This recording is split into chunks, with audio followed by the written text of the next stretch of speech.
Friends, welcome back to ரம்யாவோஸ் channel. After long back நான் voice note கொடுக்குறேன். கொஞ்சம் வெக்கேஷனில் பிஸியாக இருந்ததுனால என்னால் ப்ராப்பராக வீடியோ எதுவுமே அப்டேட் பண்ண முடியல. சென்னையில் நான் நிறைய வீடியோ எடுத்தேன். நாட் சென்னை, திருநெல்வேலியுமே நிறைய எடுத்தேன். பட் என்னால் எதுவுமே ப்ராப்பராக அப்டேட் பண்ண முடியல. ஏன்னா நாங்கள் சென்னைக்கும் திருநெல்வேலிக்கும் மாற்றி மாற்றி ட்ராவல் பண்ணிட்டு இருந்ததுனால ஸோ என் ஹஸ்பண்ட் ஊருக்கு கிளம்பிட்டார். அதுக்கப்புறம் நான் கிளம்புறதுக்கு 2 days பிஃபோர் நான் இந்த வீடியோ ஷூட் பண்ணேன். இப்போ நான் துபாயில் தான் இருக்கேன். இப்போ தான் ஃப்ரீயாக இருக்கேனே சொல்லலாம். ஸோ நான் சென்னையில் இருக்கும்போது நான் துபாய் கிளம்புறதுக்கு 2 days பிஃபோர் இந்த வீடியோ ஷூட் பண்ணோம். இப்போ நாங்கள் எங்கே போயிட்டுருக்கோம் பார்த்திங்கன்னா, ஒரு கோவிலுக்கு தான் போயிட்டுருக்கோம். Devotional trip. நான் சென்னை வந்ததுலேருந்து அவ்வளோ நான் எந்த கோவிலுக்கும் போகல. நான் வீட்லேயே தான் இருந்தேன். எனக்கு கொஞ்சம் ஷாப்பிங் பண்ண வேண்டியது இருந்தது. வீட்டுக்கு தேவையான ப்ரொவிஷன்ஸ் அதெல்லாம் வாங்க வேண்டியது இருந்தது. அது இல்லாமல் பலகாரம் செஞ்சோம். நாங்கள் வீட்லேயே பலகாரம்லாம் செஞ்சோன்னே சொல்லலாம். எங்கள் அம்மா நல்லா இந்த முறுக்கு அதிரசம்லாம் செய்வாங்க. ஸோ அதனால் அதோட ப்ராசஸ்லாம் போயிட்டு இருந்தது. நிறையா அது கொஞ்சம் ஒர்க் இருந்தது. டாக்டர்ஸை மீட் பண்ண வேண்டியது இருந்தது என்னோடய ஹெல்த் இஷ்யூக்காக. ஸோ அப்படியே அதெல்லாம் கொஞ்சம் பிஸியாக இருந்ததுனால கிளம்புறதுக்கு 2 days பிஃபோர் தான் நாங்கள் இந்த பிளான் பண்ணோம். ஸோ நாங்கள் இப்போ எங்கே போயிட்டுருக்கோம் பார்த்தீங்கன்னா, நான் யூடியூப்பில் தான் இந்த கோவிலை பற்றி நான் பார்த்தேனே சொல்லலாம். காட்டுச்செல்லியம்மன் கோவில்னுட்டு. ஸோ இந்த கோவிலோட விசேஷம் என்னென்னா, அம்மன் தான் ஸ்பெஷல்னே சொல்லலாம். ஸோ அம்மனை அவங்களுக்காக கோவிலை உருவாக்கியிருப்பாங்க.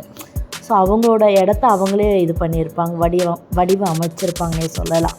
ஸோ இந்த கோவில் பார்த்திங்கன்னா 6 o'clock மேலே யாருமே அலோடு இல்லை. ஈவினிங் 6 o'clock மேலே என்னென்னா அம்மன் உலா வருவாங்கன்னு சொல்லுவாங்க.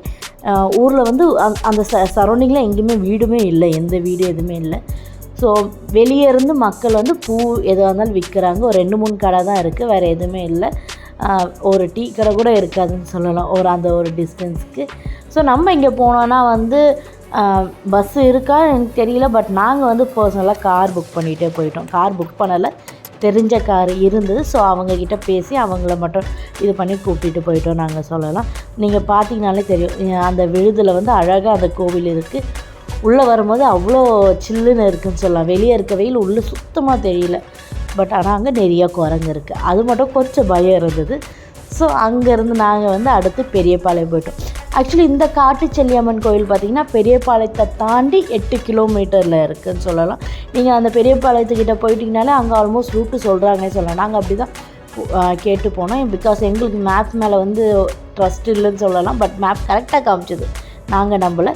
ஸோ அகைன் அங்கேருந்து கிளம்பி நாங்கள் திரும்பி பெரியபாளையத்துக்கு தாண்டி போயிட்டு பெரியபாளையத்து அம்மனை பார்க்கலன்னா எப்படி. ஸோ அங்கே போயிட்டு போகலான்னு சொல்லி நாங்கள் டிசைட் பண்ணோம். ஆக்சுவலி இந்த கோவிலுக்கு நான் மோர் தென் 15 yearsக்கு அப்புறம் இப்போ தான் நான் வரேன்னு சொல்லலாம். 15 yearsக்கு மேலேயே இருக்கும் நான் இந்த கோவிலுக்கு அப்போ இருந்ததுக்கும் இப்போ இருக்க இந்த ஃபெசிலிட்டிஸ்க்கும் நிறைய டிஃப்ரென்ஸ் இருந்தது. எங்கள் அம்மாவுக்கு ரொம்ப நாளாக இந்த கோவிலில் ஒரு வேண்டுதல் இருந்தது. ஸோ எங்கள் அம்மா அதை நிறைவேற்றணும்னு சொல்லி இது பண்ணியிருந்தாங்க இந்த டைம். அதுக்காக தான் ஆக்சுவலி இந்த பிளானே போட்டது எங்கள் அம்மா. என் கூட இந்த இதை வேண்டுதலை செய்யணுன்ட்டு. ஸோ எங்கள் அம்மா அந்த மாவிளக்கு வயிற்றில் இது பண்ணாங்க. அதுக்கப்புறம் பார்த்திங்கன்னா அங்கே கோவில் எனக்கு ரொம்ப பிடிச்சிருந்தது. நான் அப்போ சைல்டுஹுட்டில் பார்த்ததுக்கும் இப்போ இதுக்கும் நிறைய டிஃப்ரென்ஸ் இருக்குன்னே சொல்லலாம். ஸோ நாங்கள் அங்கேருந்து கிளம்பி அகைன் எனக்கு ரொம்ப பிடிச்ச கோவில், இதுவும் நான் சைல்டுஹுட்டில் போனது தான். ஸோ இது கும்மிடிப்பூண்டியில் இருக்குது, வெக்காளியம்மன் கோவில்ன்ட்டு. ஸோ இது ஃபுல் அண்ட் ஃபுல் அம்மன் கோயில் ட்ரிப்பு தான். எங்களோட லக்கா என்னன்னு தெரியல, கோவிலில் கூட்டமே இல்லை. எந்த கோவிலுமே கூட்டம் இல்லை, காலியாக இருந்தது. நாங்கள் ஈஸியாக சாமியை பார்த்துட்டு வந்தோன்னே சொல்லலாம். ஸோ நாங்கள் அங்கேருந்து கிளம்பி நாங்கள் போன கோவில் பார்த்திங்கன்னா வெக்காளியம்மன் கோவில். இந்த கோவிலுமே பார்த்திங்கன்னா ரொம்ப பவர்ஃபுல். அம்மன் ஓப்பனில் தான் இருப்பாங்க. கோயிலை சுற்றி அந்த இது போட்டிருப்பாங்க. பட் அம்மன் கிட்ட எந்த கவர் எதுவுமே இருக்காது. அம்மன் வெயிலில் தான் இருப்பாங்க. மழை வந்தாலும் என்ன ஆனாலும் அம்மன் நனைய மாட்டாங்கன்னு சொல்லி நான் கேள்விப்பட்டிருக்கேன். பட் மழையப்போ நான் பார்த்ததில்ல. ஸோ நாங்கள் போகும்போது தான் பார்த்திங்கன்னா அலங்காரம் நடந்துட்டு இருந்தது. ஸோ அது பார்க்கலாம் சொல்லிவிட்டு நாங்கள் அதுக்கு முன்னாடி கோயிலை சுற்றிட்டு வந்துடலான்னு பார்த்தோம். இது பார்த்திங்கன்னா ஊருக்கு எல்லையில் இருக்கனால ஐயனாருமே இங்கே இருப்பாங்க. ஸோ இந்த கோவில் எனக்கு தெரிஞ்சு இது ஃபுல் டே ஓப்பனில் தான் இருக்கும்னு நினைக்கிறேன். ஏன்னா நாங்கள் போன டைம் தான் அலங்காரம் நடந்துட்டு இருந்தது. 2 o'clock நாங்கள் அந்த கோவில் போனோம். அங்கே அப்போ அலங்காரம் நடந்துட்டு இருந்தது.